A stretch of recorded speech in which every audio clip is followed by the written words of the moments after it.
ठीक है, अपना आज का टॉपिक क्या रहेगा? Green mineral. देखो सबसे पहले तो ग्रीन मिनरल होता क्या है, हरी खाद कहते हैं किसे, बताओगे?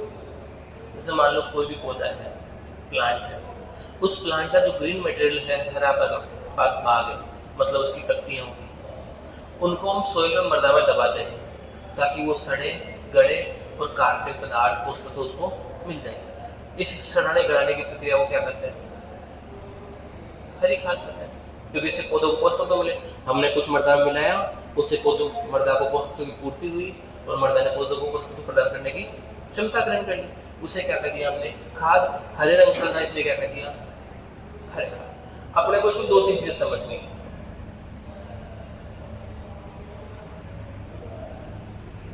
पहला अपने को समझना है उपयुक्त फसलें। हरी खाद के लिए अच्छी फसलें कौन कौन सी है ये आप बताओगे? क्या ये दलहनी है?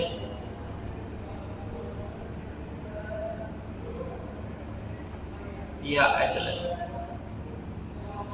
दलहनी और दलहनी समझते हो किसे कहते हैं?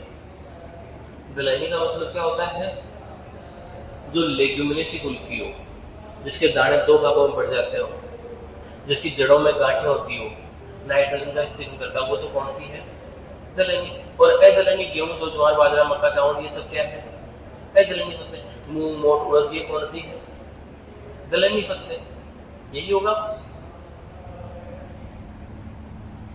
दलहनी फसलों में कौन सा आता है अभी?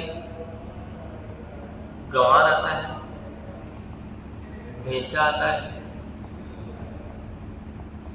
लोबिया, मूंग, उड़द, जितनी फसलें सारी की सारी कौन सी है? एदलहनी की बात करें, एदलहनी में कौन सा आता है? मक्का, ज्वार, बाजरा, गन्ना और भी कई फसलें, सारी फसलें एदलहनी होगी। अब इन दोनों में से अच्छा कौन सा है बताओगे? सर्वोत्तम फसलें तो कौन सी है? दलहनी। और दलहनी में सबसे अच्छा कौन सा है? अगर मैं ये बात करूं राजस्थान के लिए सबसे अच्छा कौन सा है, तो कौन सा है? गंवार, क्योंकि राजस्थान में डेंगू तो होता ही नहीं, तो कौन सा जाएगा? गंवार हो जाएगा। इतना आप समझ गए। अब मैं कहूं कि हरी खाद किससे बढ़ती है? दलहनी फसलों से या दलहनी फसलों से? दोनों से बढ़ जाती है।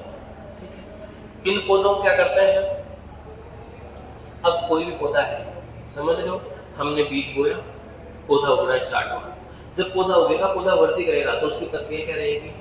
सॉफ्ट रहेगी। और जब पुष्प आने लगेंगे, तो जैसे पुष्पन स्टार्ट होगा, सारा का सारा पोषण कहां जाएगा? पुष्पन में। और पत्तियां क्या होने लग जाएगी? हार्ड होने लग जाएगी। अब पत्तियां हार्ड होगी, कठोर होगी, सख्त हो जाएगी, उसमें पानी की कमी आ जाएगी। और उस समय अगर मृदा मिलाएंगे, उस समय मृदा में मिलाते हैं, तो डिकम्पोजिशन, जो सड़ना गलना होगा, वो तेजी से होगा।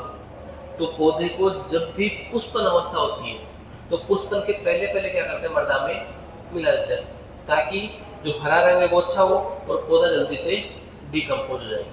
तो ये दलहनी और अदलहनी फसलें कब मृदा में मिलाई जाती हैं? पुष्पन अवस्था से पहले। अब मैं परिभाषा लिख रहा हूं, आप तो जान जाओगे।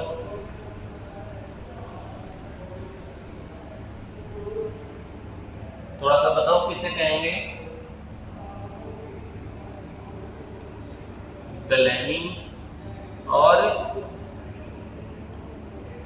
अदलहनी। दलहनी और अदलहनी फसलों को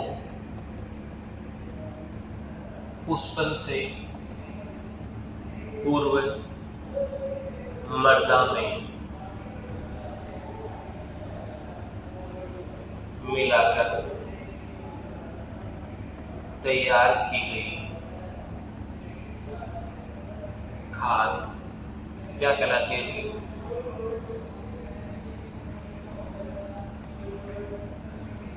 क्या कहलाती है? ठीक है। ये तो बात है किसकी? परिभाषित। ये हरी खाद जो है वो कितने प्रकार की होती है? बताओगे कितने प्रकार की होती है? 2 प्रकार की। कौन कौन सी?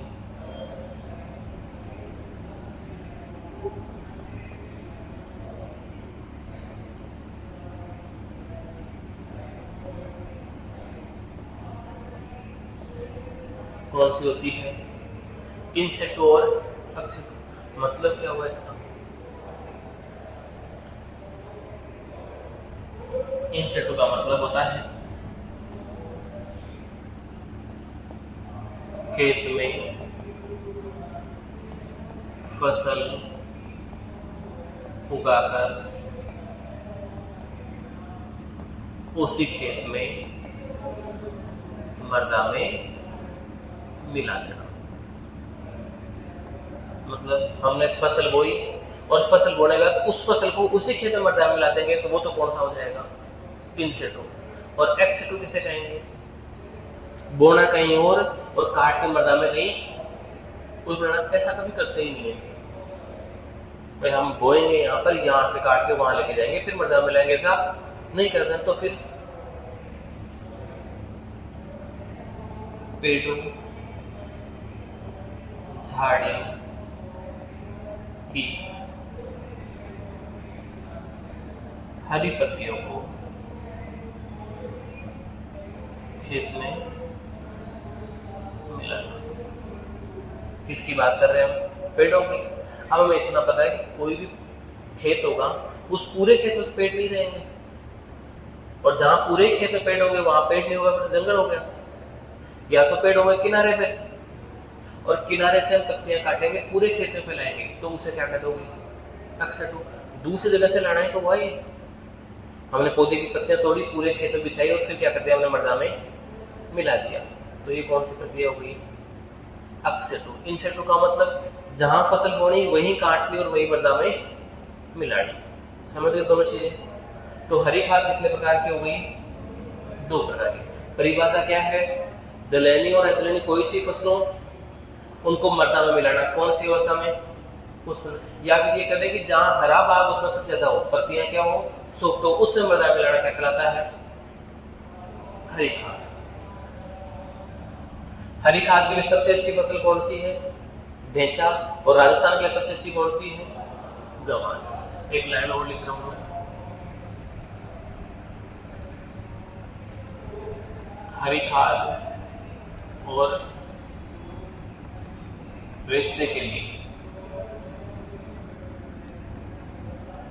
सर्वोत्तम फसल, दोनों की बात कर रहा हूं मैं,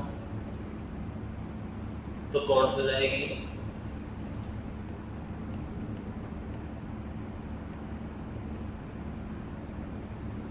और इसका वैज्ञानिक नाम क्या है? क्रोटोलेरिया जुन्सिया। स्नेह का वैज्ञानिक नाम क्या है? क्रोटोलेरिया जुन्सिया। मैं गंवार का और ढेंचा का भी लिख पाता हूं। भारत में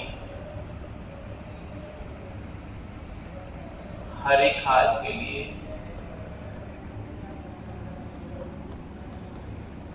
सर्वोत्तम फसल कौन सी है? ढेंचा। वैज्ञानिक नाम क्या है? सस्पेनिया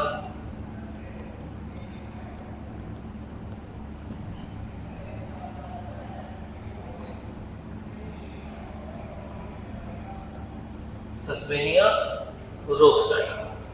अगर यही बात राजस्थान की लिखी जाए तो राजस्थान में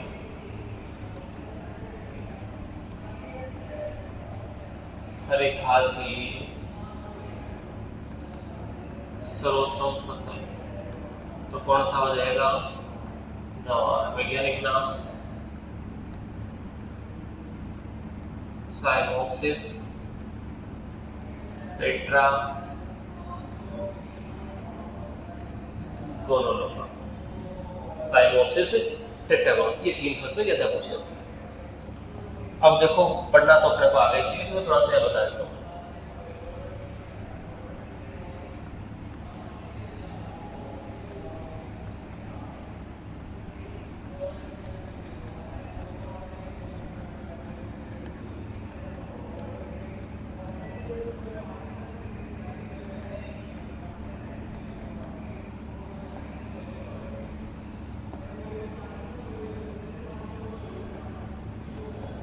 हमने क्या लिखा है, हरी खाद वाली फसलें जो हम काम में ले रहे हैं उनकी बीज दर कितनी काम में लेते हैं 1 हेक्टेयर में, और 1 हेक्टेयर में कितने किलोग्राम नाइट्रोजन का स्थिरीकरण करते हैं। तो हम कौन कौन सी फसलें काम में ले सकते हैं?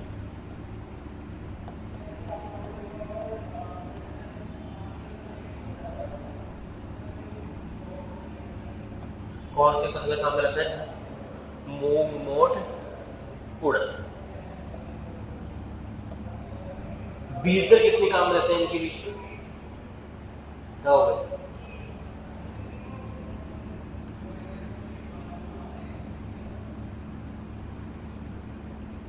कितने बीज दर काम में लेंगे? 15 से 20 किलोग्राम प्रति हेक्टेयर। और ये मूंग, मोठ, उड़द का पौधा 1 हेक्टेयर में कितने किलोग्राम नाइट्रोजन दे पाएगा?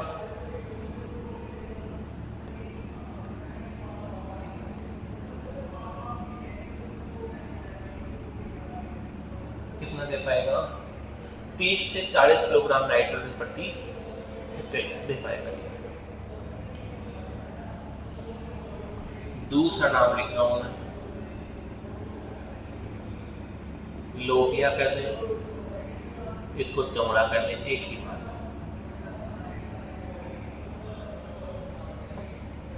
बताओ लोबिया के बीज दर कितनी काम में लगता है?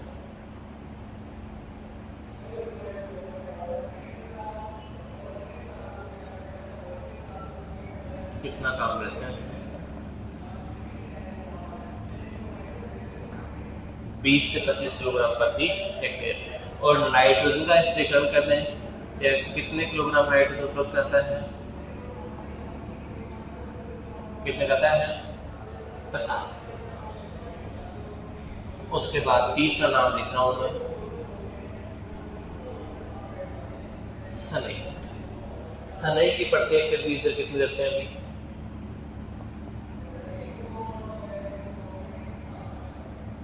50 से 60 होते हैं, 50 किलोग्राम लिख रहा हूं। कितने लेते हैं? 50 किलोग्राम। और नाइट्रोजन का स्थिरीकरण भी कितना करता है ये? कितना करता है? 50 किलोग्राम। उसके बाद मैं नाम लिख रहा हूं, गंवार। गंवार की बीज दर कितनी है जी? कितनी है? 20 से 25 किलोग्राम बीज काम में रहते हैं हरी खाद के लिए 1 हेक्टेयर में। और कितने नाइट्रोजन का स्थिरीकरण करता है, या नाइट्रोजन कितना देता है? 65 से 85 किलोग्राम नाइट्रोजन दे पाता है। मतलब इसमें नाइट्रोजन सब कुछ आ गया। उसके बाद नाम बोल जाता है, ढेंचा की बीज दर कितनी काम में लगता है अभी?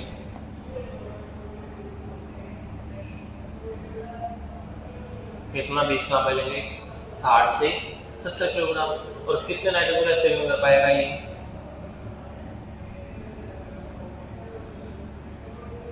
75 किलोग्राम प्रति हेक्टेयर।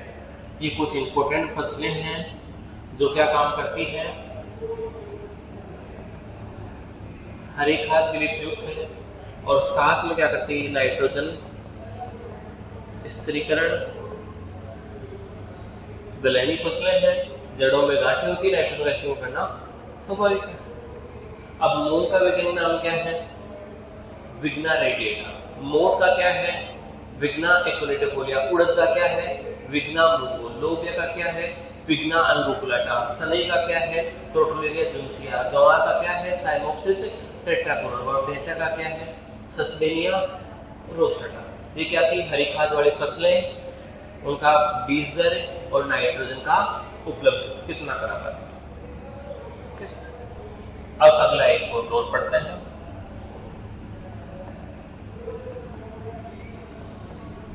हरी खाद वाली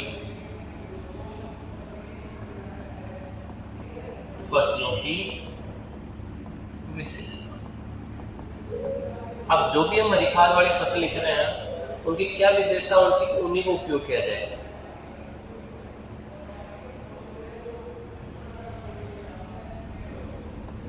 पहला तो अपना फोकस ये रहे,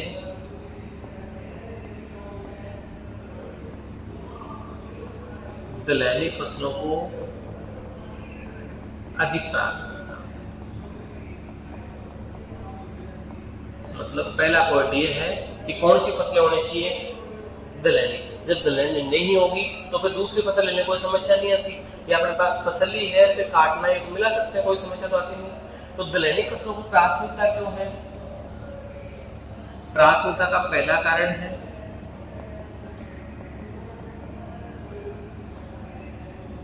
ये क्या करती है, नाइट्रोजन का स्थिरीकरण करती है। और फसलों की तुलना अगर करते हैं, बाकी फसलों की अगर तुलना करते हैं तो उससे नाइट्रोजन की मात्रा अधिक प्राप्त होती है। और फसलों की तुलना में नाइट्रोजन ज्यादा प्राप्त होता है, किससे?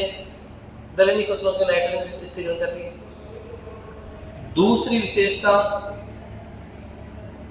कि जब भी दलहनी फसलें या कोई भी फसल हम जो उगाए हरी खाद के लिए, उसकी जलमान क्या होनी चाहिए भी? पौधे को पानी की आवश्यकता ज्यादा होनी चाहिए या कम? इसकी जलमान क्या होनी चाहिए? कम। हरी खाद वाली फसल कम पानी में अच्छी वृद्धि करने वाली होनी चाहिए, कम जलमान वाली होनी चाहिए। तीसरी विशेषता क्या है इसकी?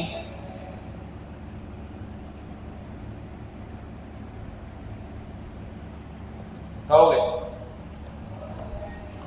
हरी खाद वाली जो भी फसल है वो क्या होनी चाहिए? शीघ्र वृद्धि वाली होनी चाहिए, जल्दी वृद्धि होनी चाहिए। चौथी विशेषता क्या है? कीट और रोगों के प्रतिरोधी होनी चाहिए, ऐसा नहीं कोई भी कीट आ गया रोग लग गया। पांचवी विशेषता क्या होनी चाहिए भी?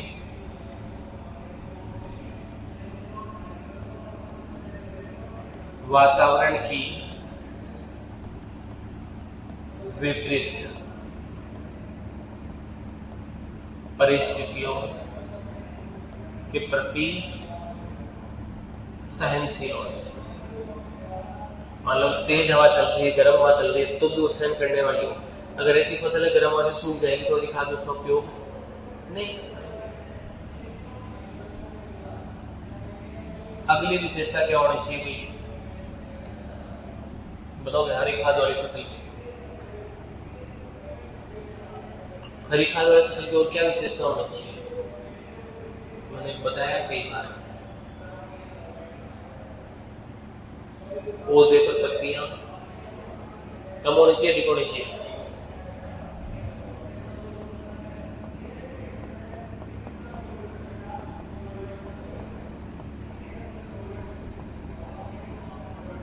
पत्तियों की मात्रा क्या होनी चाहिए? अधिक होनी चाहिए। सातवीं विशेषता क्या होनी चाहिए? उस पौधे का जीवन काल लंबा होना चाहिए, छोटा होना चाहिए? लंबी अवधि वाली फसल हो या कम अवधि वाली?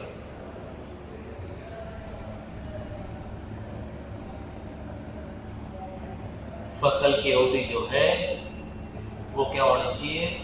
कम।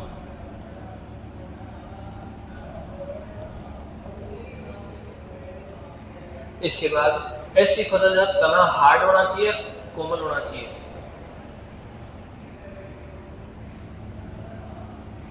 तना कोमल होना चाहिए और शीघ्र अपघटित हो जाए।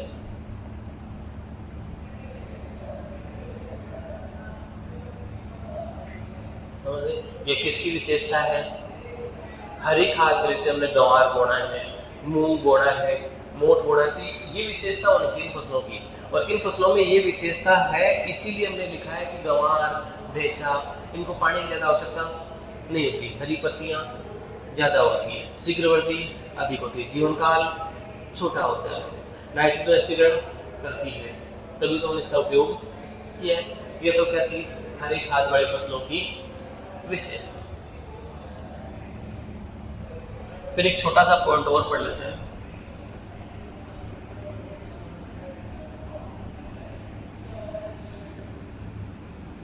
हरी खाद बनाने की प्रक्रिया कैसे बनाते हैं? बनाने के लिए सबसे पहले तो अपने क्या करना पड़ेगा? फसल की बुआई और बीज की मात्रा। पहला पॉइंट है, मैं हरी खाद बढ़ाओगे तब जब फसल की क्या होगी, बुआई होगी। जल्दी करनी चाहिए, देरी से बुआई करनी चाहिए, या समय पर?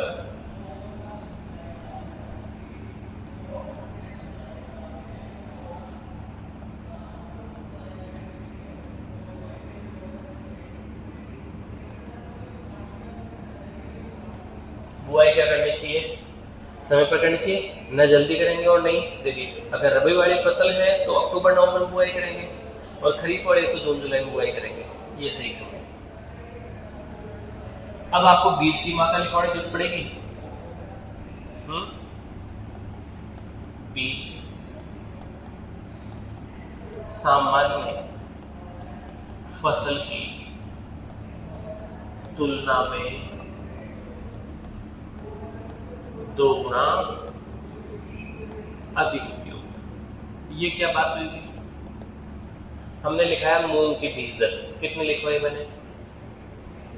15 से 20 किलोग्राम।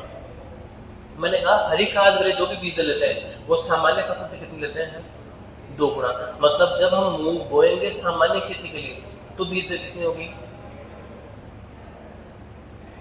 इस हिसाब से 8-10 किलोग्राम होनी चाहिए। तो मूंग की वास्तविक बीज दर तो कितनी है? 8 किलोग्राम, 10 किलोग्राम। परिस्थिति में 5 भी लेते हैं, 6 भी लेते हैं, 7 भी लेते हैं, मिश्रित फसल में 6 ले लेते हैं। तो हम सामान्य कितनी बात करें? 8-10 किलोग्राम की बात करें, 8 से 12 किलोग्राम बात करें। सामान्य मूंग की बीज दर कितनी है? 8 से 12 किलोग्राम। जबकि दलहनी फसलों की बात कर रहे थे या फिर हरी खाद की बात करें, हरी खाद में बीज दर कितनी होगी? 15 से 20। समझ गए कि जो भी फसल हम सामान्य बोते हैं उसकी बीज दर नॉर्मल है, और हरी खाद में वही फसल बोएंगे तो बीज दर कितनी रहेगी? 2 गुना। उदाहरण लिखा है हम जो आगे याद रहेगा। जैसे मूंग की खेती के लिए 10 किलोग्राम लिखो, 10 किलोग्राम बीज प्रति हेक्टेयर। लेकिन हरी खाद के लिए 20 किलोग्राम प्रति हेक्टेयर। मतलब समझ गए? इसी तरह क्या लिख रहे हैं हम? 2 गुना लिख रहे हैं। हम 8 और 10 लिखता, 15 से 20, 10 में से लिख दिया 10 से 20 किलोग्राम। तो सामान्य बीज दर कितनी हो गई? 10, और हरी खाद के लिए कितना काम बनेंगे? 20। मतलब हमने पहली प्रोसेस फॉलो कर ली कि हमें पहले तो पता होना चाहिए किसका? फसल की बुआई का, और दूसरा पता किसका होना चाहिए? बीज की मात्रा। उसके बाद क्या करोगे? उसके बाद किसकी आवश्यकता होगी? सिंचाई।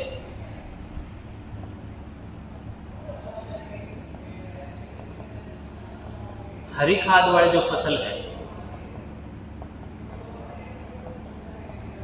कौन सी होनी चाहिए?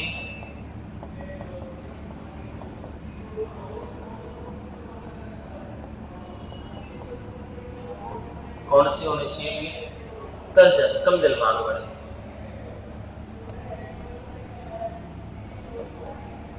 लेकिन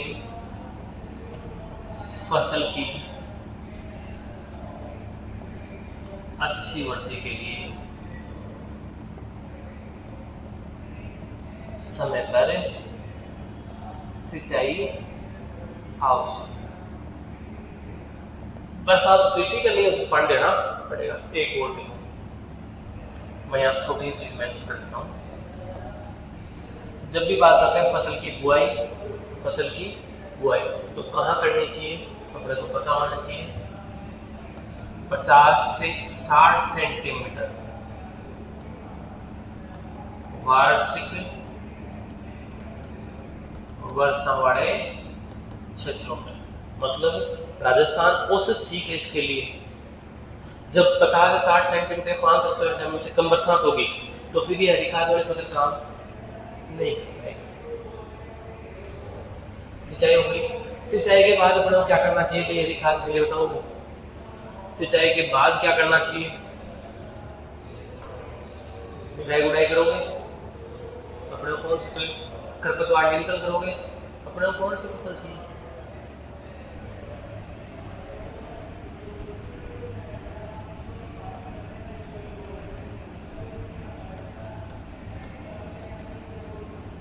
अगली प्रोसेस कौन सी है? मृदा में मिलाना। बताओगे कब मृदा में मिलाया जाएगा अभी?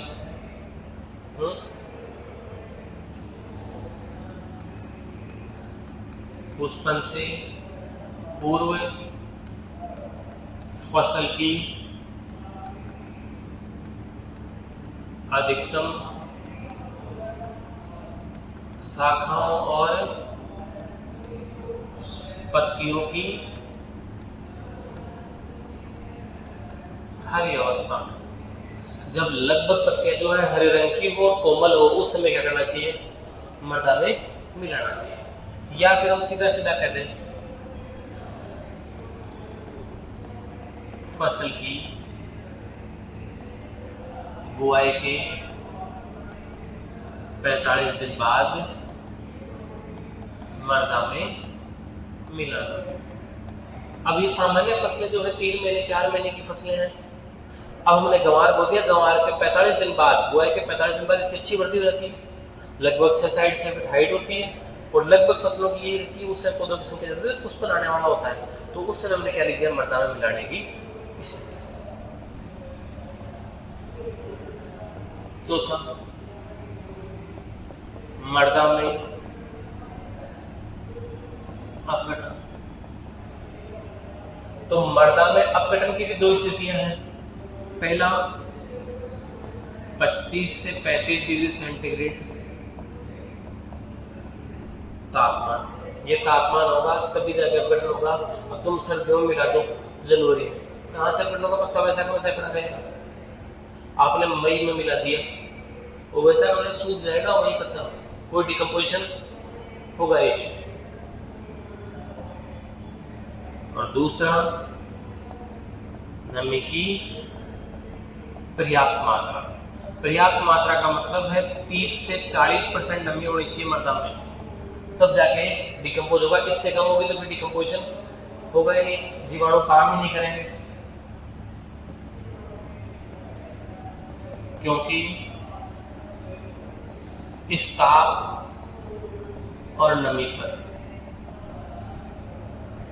जीवाणु जो है वो सर्वाधिक क्या रहते हैं?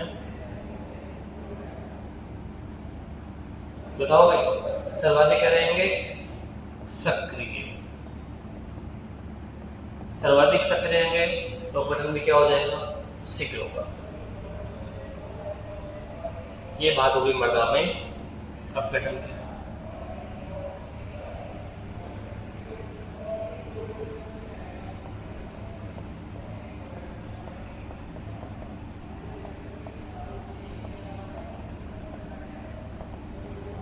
फिर बात करें किसकी?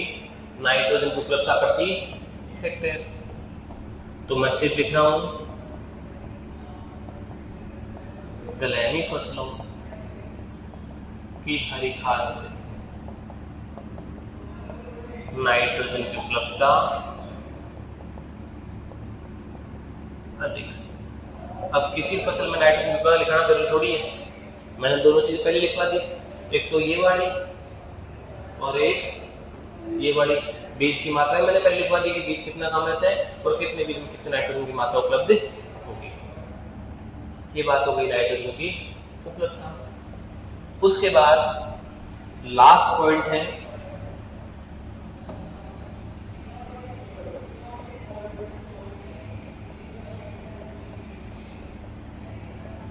ये जो हम कर रहे थे मृदा मिला थे, किसके लिए मिलाए थे मृदा में? अगली फसल को बोने के लिए, यही तो कर रहे थे। और अगली फसल की बुआई कब करोगे? बताओ।